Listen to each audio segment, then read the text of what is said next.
Recently, George R. R. Martin, the mastermind behind the Game of Thrones TV show, has come out speaking out against online toxicity. Now, first of all, George doesn't know the first thing about online toxicity. Okay, he's not me. Okay, he's not getting attacked simply for saying that Nintendo is better. He is being blamed for mishandling a fantasy series, right? Something that he created, something that he had his hand in.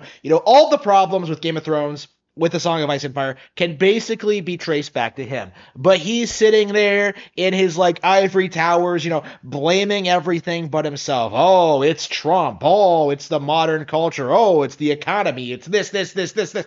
And he doesn't acknowledge the fundamental problem, which is the fact that he never finished the series, that he's never going to finish the series.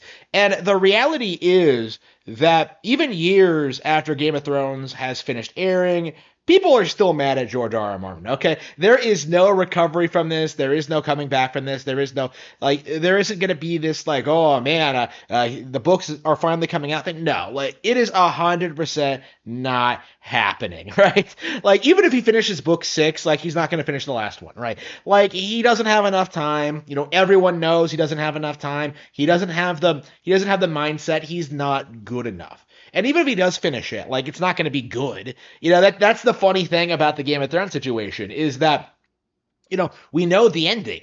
Like there's 100% no way he didn't co-sign that like, oh yeah, this is how it plays out. Yeah. Because like we all know. Like I think even in the books they haven't like specifically.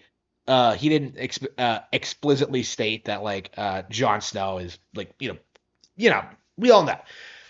When you look at like what's been happening with this guy, like it's one of those situations that he deserves all the ridicule and shame that he gets. And I think that's true for like 95% of creators today because I don't see anybody putting out good work.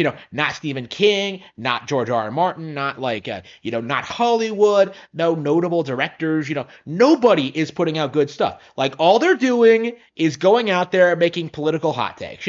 That's the big thing with Taylor Swift right now. Is like, oh, is she going to support Biden? Like, hey, here's an idea. Why don't you talk about her actual career? Why don't you talk about her music? Why don't you talk about like something she actually did? I know why you're not, because nothing she does is relevant and nothing she does is like gonna be remembered like 50 years from now, right? But like the reality is this is celebrity culture now. Like it has nothing to do with actually putting out good products. It is entirely centered around this like nepotistic industry where people are famous just because they were involved with like halfway decent products like 30, 40, 50 years ago, right?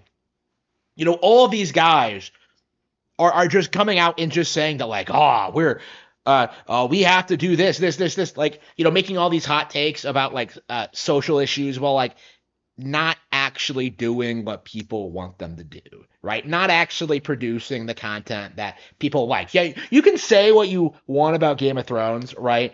You can say, like, you could be like me and call it like one of the worst things to happen in the past decade, right? It is like the video game equivalent of something like The Last of Us, in my mind, right? Well, the TV show equivalent of something like The Last of Us, in my mind, right? Where it was something that was propped up by midwits who don't know anything about like fantasy or political dramas, who think like Game of Thrones is some edgy original thing, when in reality it wasn't all that well thought out even from the start. But like you can say that. I say that all the time. But like the reality is, it caught on, people liked it. There's nothing inherently wrong with that, right? But George R. R. Martin, once he got those paychecks, once he became a celebrity, once people actually started like knowing his name and stuff like that, like suddenly there was no motivation to continue creating. Once the TV show carried his entire show career for him, he just started going to more conventions, writing less, and above all, becoming more political. Like this is not a new thing. Like what did he tweet on election day 2016? Oh, winter is here.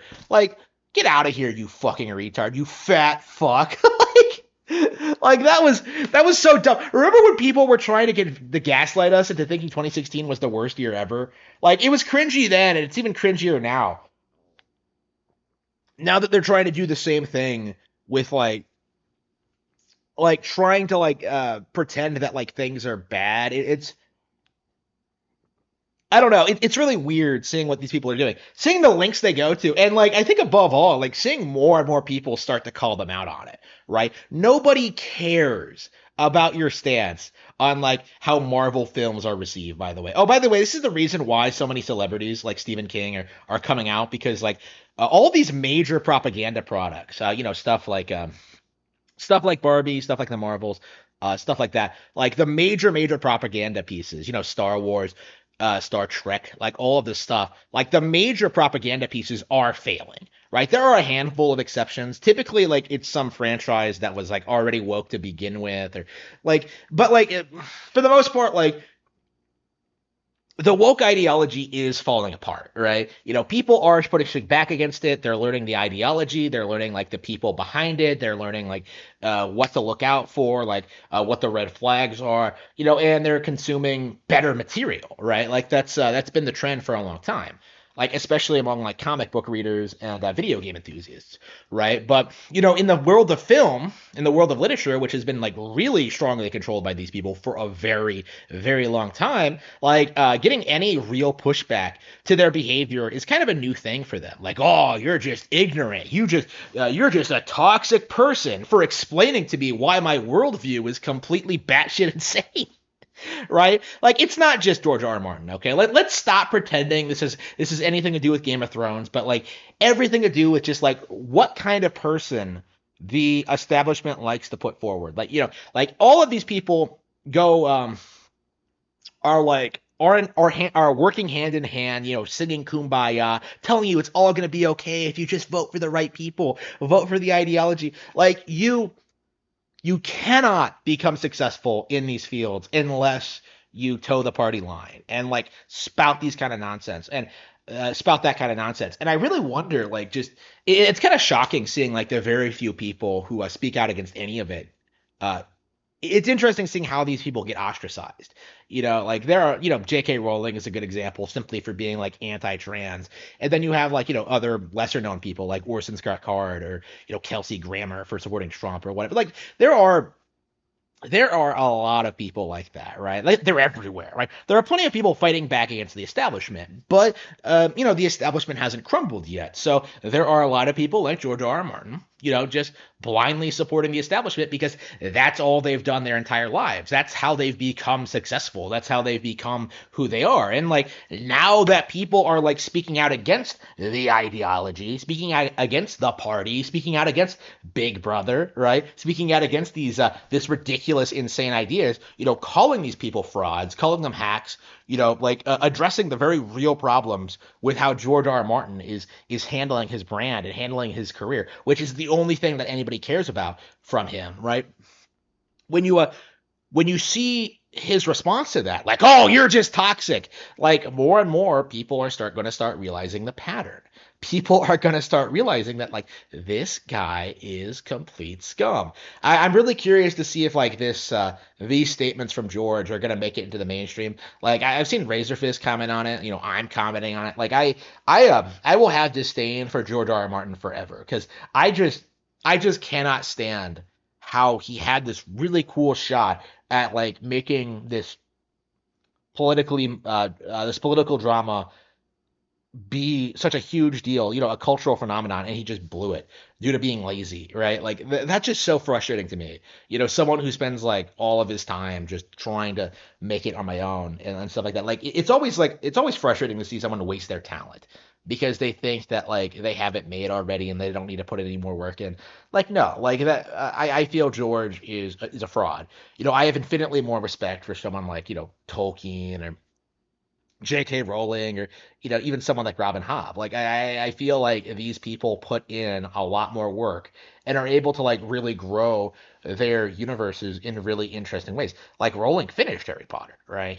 Rowling's moved on to her next project, which hasn't done nearly as well, but I would argue doesn't need to. Like like she's still putting out new content, right?